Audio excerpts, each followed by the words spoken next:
프라보어 수비안토 인도네시아 국방장관이 미국 순방에 이어 무기 구매 등을 논의하기 위한 유럽 순방을 진행했습니다.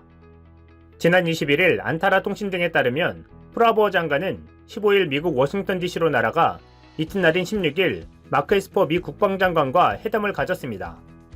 조코 위도도 대통령과 최근 두 차례 대선에서 맞붙었던 프라보어 장관은 수하르토 전 대통령의 사위로서 1997-98년 수하르토 정권 붕괴와 함께 동티모르 독립운동 과정에서 인권 유린을 저지른 혐의로 미국 입국이 금지됐던 인물입니다. 미국은 22년 만에 프라보어 장관이 미국 땅을 밟을 수 있도록 초청했으며 이는 아세안 지역에서 중국을 견제하기 위한 결정으로 해석됐습니다. 양국 국방장관은 회담 후 양국이 상호 군사활동의 기회를 늘리고 해양 안보 분야에서 협력하기로 합의했다고 밝혔습니다. 또한 2차 세계대전 당시 인도네시아에서 희생된 미군 전쟁포로 실종자의 유해 발굴 노력을 진전시키기로 합의했습니다.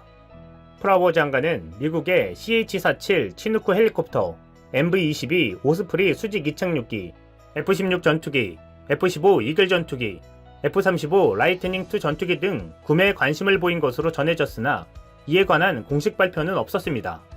그러나 지난 7월 군사 전문 매체 디펜스 월드넷에 따르면 최근 미국 국무부는 수직 이착륙기 MV-22 오스프리 8대를 20억 달러, 약 2조 2,900억 원에 판매하는 것을 승인했다고 전한 바 있습니다. 또한 인도네시아 공군이 이미 F-16 전투기 2대 구매 의사를 밝힌 것과 2018년 러시아와 계약을 했지만 미국 제재로 인도받지 못한 수호이 전투기 문제도 협의한 것으로 보입니다. 회담 후 미국에 머물던 프라보어 장관은 21일 오스트리아 빈에 도착해 국방장관 회담을 가졌습니다. 인도네시아와 오스트리아 국방장관은 양국 간 국방협력의 기회를 늘리자고 합의했습니다. 프라보어 장관은 오스트리아의 유로파이터 전투기 구매 의사를 논의한 것으로 알려졌지만 역시 이에 관한 공식 발표는 이뤄지지 않았습니다. 그러나 지난 13일 인도네시아의 자카르타 포스트는 프라보어 장관이 탄네 오스트리아 국방장관에게 타이푼 구매 의사를 밝히며 만나고 싶다는 편지를 보냈다고도 보도했습니다. 그러면서 우리 국민의 영토를 보호하기 위한 중요한 방어용 장비를 조달하고 있다. 일전에 제안한 타이푼에 대해 논의하고 싶다며 중고 타이푼 15대 구매를 공식 검토하고 싶다고 전한 것으로 알려졌습니다. 한국과의 KF-X 분담금을 미루면서까지 왜 인도네시아는 타국 무기 구매에 열을 올리고 있는 것일까요? 결론부터 말하면 시간 때문으로 보입니다. 인도네시아는 2024년까지 MEF, 즉 최소 핵심 전력을 확보해 주변국 위협에 대응한다는 국방 현대화 계획을 세우고 있습니다. 자카르타 포스트는 프라보어 장관이 MEF 계획 때문에 오스트리아에 접촉을 시도한 것 같다고 설명했습니다. 그러면서 문제는 MEF 사업의 진행률이 2019년 2분기 기준으로 63.19%인데 이는 당초 인도네시아 정부 계획인 75.54%에 한참 못 미치는 결과라고 매체는 지적했습니다. 매체는 인도네시아 정부가 새 전투기가 아닌 중고 전투기를 구매하려는 이유도 이 목표를 2024년까지는 달성해야 하기 때문이라고 전했습니다. 시간적 측면에서 새 전투기가 계약 후 최소 3년이 걸리는 데 반해 중고 전투기는 계약 후 1, 2년 안에 받을 수 있기 때문이라는 것입니다. 그래도 눈앞에 보이는 것만 보고 한국과 약속한 KF-X 사업 분담 비용을 미루는 것은 국가적인 신뢰를 깨트리는 행위일 뿐더러 이해할 수 없는 행동입니다. 프라보어 장관은 22일에는 프랑스를 방문해 역시 국방장관 회담을 갖고 국방 협력을 논의했습니다. 그는 이미 올해 1월 프랑스를 방문해 라팔 전투기 48대, 스코르펜급 잠수함 내적 구매 방안을 논의했다고 프랑스 현지 매체들이 보도한 바 있습니다. 프라보어 장관은 한국과 인도네시아의 차세대 전투기 공동 개발 사업에 브레이크를 건 인물로도 꼽힙니다. 인도네시아는 KF-X 전체 사업비의 20%인 1조 7천억 원을 투자하는 대신 희재기 한 대와 기술 자료를 이전받은 뒤 차세대 전투기 48대를 현지 생산하기로 계약했습니다. 하지만 인도네시아는 경제 사정이 어렵다며 2017년 하반기 분담금부터 지급을 미뤄왔고 올해 4월 말 기준으로 5,003억 원이 밀린 상황입니다. 경제 사정이 어렵다는 이유는 인도네시아의 최근 행보로 볼 때 명백한 궤변으로 드러나고 있습니다. 인도네시아는 분담금 비율 5% 축소와 함께 당초 계약보다 더 많은 기술 이전을 원한다며 지난달 한국과 협상을 재개했으나 답보 상태입니다. 조코 위도도 대통령의 요구로 양측이 2018년 10월부터 재협상을 벌였으나 프라보 장관이 취임한 뒤로 무기 체계를 전면 검토하겠다며 지금까지 재협상을 중단했습니다. 특히 프라보 장관이 한국을 제외한 중국, 일본, 러시아, 유럽 국가를 돌아다니며 수호이 35, 라팔, F-16, 유로파이터 타이푼 등의 전투기 구매를 저울질하는 모습을 보여 국내에서 우려가 나온 상태입니다.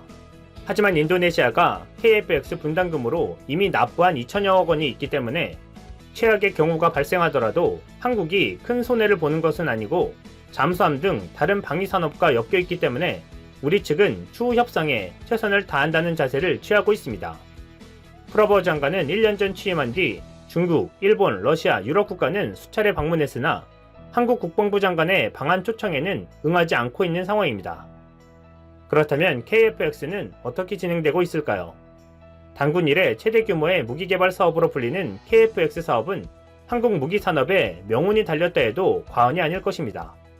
2015년부터 2028년까지 9조 원을 투입해 우리 힘으로 우리 군의 노후 전투기들을 교체하는 연구 개발 사업이기 때문입니다. KF-X를 제작하는 데만 22만여 개의 부품과 7천여 개의 구조물, 1200여 개의 배관, 550여 개의 전자장비와 기계장치, 250개의 전기 배선 다발 등을 직접 설계, 제작해야 하는 극한의 과정이 필요합니다. 이러한 과정이 순조롭게 진행되고 있으며 지난달 3일 최종 조립에 착수한 상태입니다. 현재까지 KF-X 1호 시제기가 65%의 공정 진행률을 보이고 있으며 내년 5월에 완성될 예정입니다. 이 어려운 과정들을 이루어내기까지 큰 행운도 따랐습니다. 수많은 엔지니어들이 필요한 상황 속에서 세계 제1의 한국 조선업이 극심한 불황을 겪자 선박설계 경력의 엔지니어들을 다수 채용할 수 있었던 것입니다. 최근 약 800여 명의 선박 엔지니어들이 이 프로젝트에 동원되었고 총 1300여 명의 엔지니어가 이 일을 진행하고 있습니다. 카이 관계자는 선박 설계나 항공기 설계의 근본은 비슷해서 구조 설계 및 해석, 개통 설계 등의 분야에서 카이로 유입된 선박 엔지니어들의 기여가 매우 컸다고 설명했습니다. 또한 이들은 향후 카이뿐만 아니라 한국 항공 분야의 중요한 인적 자원이 될 것이라고 강조했습니다. 최종 조립 공간에서는 특히 놀라움을 자아내게 한 장비가 있다고 합니다. 록히드 마틴사조차 보유하지 못한 자동 조립 장치와 대형 로봇 드릴링 시스템입니다. 이는 모두 국내에서 연구 개발된 것으로 한국의 전투기 제조에 놀라운 발전을 보여주는 상징적인 장비입니다. 이러한 두 가지 최첨단 장비 도입으로 한 명이 11일에 걸쳐 만들던 일이 불과 2.5일로 앞당겨졌다고 합니다. 작업 효율성이 80%나 높아진 것입니다. 카이 관계자는 KF-X 개발 과정을 거치면서 국내의 전투기 제조를 위한 근본적인 인프라가 갖춰지고 있다며 현재 카이의 전투기 제조 인프라는 세계 최고 수준이라고 강조했습니다. 튼튼한 인프라를 구축해가고 있는 한국 미래 전투기 사업이 내년 성공적인 모습을 보일 수 있기를 기대해봅니다. 이상 지훈TV였습니다. 영국이 한국 기업인으로부터 코로나 바이러스 감염 진단 키트를 대량 제공하겠다는 제안을 받아놓고도 당국의 승인 절차 지연 때문에 다른 나라에 키트를 빼앗길 상황이 처해 있다는 보도가 나왔다.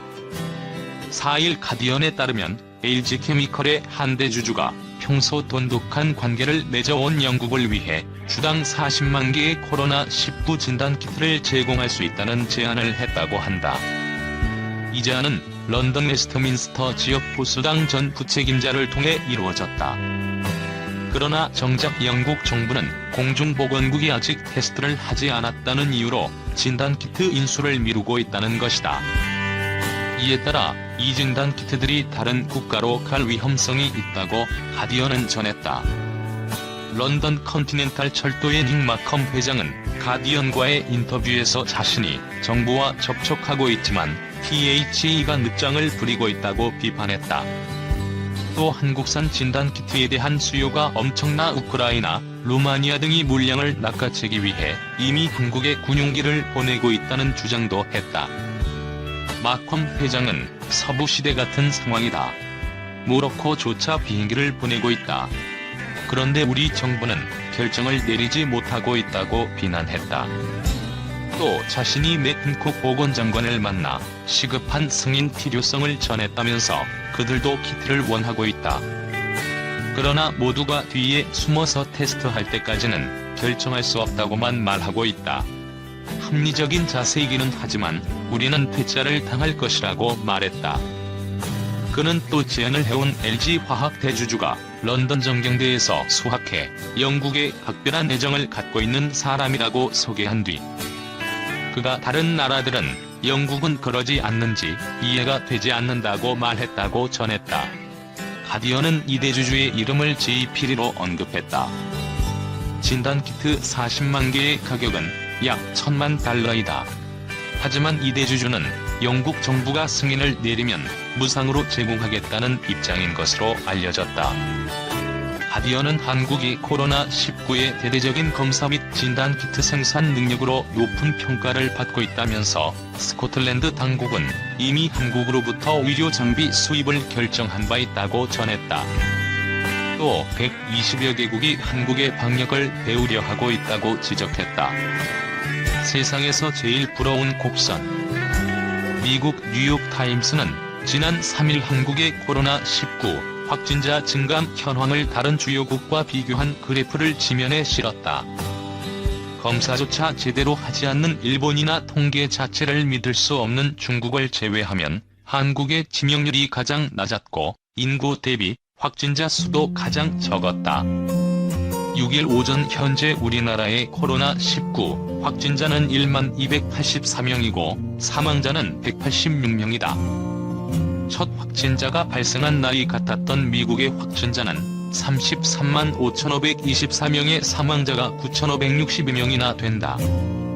검사 수 대비 확진자 비율은 27.13%로 10명을 검사하면 3명 가까이가 코로나19 환자란 얘기다. 우리나라는 인구 대비 검사 비율이 세계에서 가장 높은데도 검사 대비 확진자 비율은 0.83%에 불과하다. 미국은 10명을 검사하면 3명 가까이 확진자가 나오는데 한국은 확진자가 1명도 채 나오지 않는 셈이다. 미국과 유럽은 사태 초기 신종 바이러스 팬데믹을 아주 우습게 봤다. 그저 유행성 독감의 일종에 불과하다 여겼다. 지도자도 국민도 전문가도 사회 시스템도 팬데믹을 맞이할 준비가 돼 있지 않았다. 세상에서 이보다 더 부러운 곡선은 없다. 뉴욕타임스는 한국의 코로나19 그래프를 그렇게 평했다. 한때 세계 두 번째로 확진자가 많았던 나라에서 어떻게 한 달여 만에 정점을 찍고 확진자가 급감했는지 믿기지가 않는다는 투였다. 세계 유수 언론들이 한국의 코로나19 전투를 정밀하게 분석하고 있다. 건강한 공공의료 시스템, 신속한 의사결정, 재난 상황에 대해 신속하게 대처하는 매뉴얼, 대량 검사와 대량 치료. 다 맞는 얘기다. 이런 기사들을 읽을 때마다 한 가지 한국인의 눈으로도 잘 보여지지 않는 우리나라만의 방식에 빠져 있다는 생각이 점점 굳어지게 된다. 그건 바로 의료보험이든 재난대처든 모든 일을 공공영역과 민간영역이 화학적으로 결합해 진행한다는 것이다. 우선 의료보험은 우리나라만 유일하게 공적보험 시스템과 민간 의료기관들의 경쟁이 공존하는 형태로 운영된다. 의료 수가와 의료비 보조는 건강보험공단에서 결정하고 민간 병원들은 좀 더 나은 의료 서비스를 개발해 고객인 환자를 유치한다. 이렇게 보면 공공의료보험이고 저렇게 보면 병원들의 치열한 서비스 경쟁이다. 모든 게 무료인 유럽식 의료복지로는 상상조차 할 수 없는 첨단 의료 서비스가 한국에선 이루어진다. 미국인에겐 너무도 비싸 감히 병원 문턱조차 가보지 못하는 질병도 한국에선 공공의료보험 덕분에 값싸게 치료받을 수 있다. 이런 의료보험 체계가 없었다면 이번 코로나19 사태에서 저렇게 공격적인 검사와 신속한 중환자 병상 확보, 대규모의 의료진 배치가 불가능했을 것이다. 코로나19 컨트롤타워 중앙재난안전대책본부와 질병관리본부도 마찬가지다. 첫 확진자가 발생하자마자 가동된 중대본과 질본에는 전문 행정관료와 의료 전문가들이 배치됐다. 전략의 밑그림이 만들어지자 진단키트 개발, 확진자 동선 추적 등은 민간 기업들이 맡았다. 격리는 지방자치단체가, 치료와 확진자 점검은 민간 거점 병원들이 도맡았다. 마치 사전 연습을 한 것처럼 중앙정부와 지자체, 민간 영역은 유기적으로 움직였다.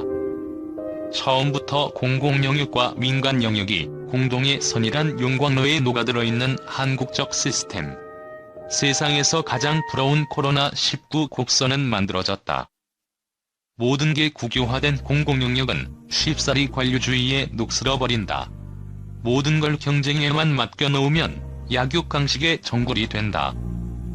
이빨이 빠져도 메꿀 재료가 없다는 공공병원 때문에 평생 빈 잇몸으로 살아야 하는 유럽과 돈 있는 부자만 번듯한 임플란트를 심을 수 있는 미국에선 이런 그래프가 만들어질 리가 없다.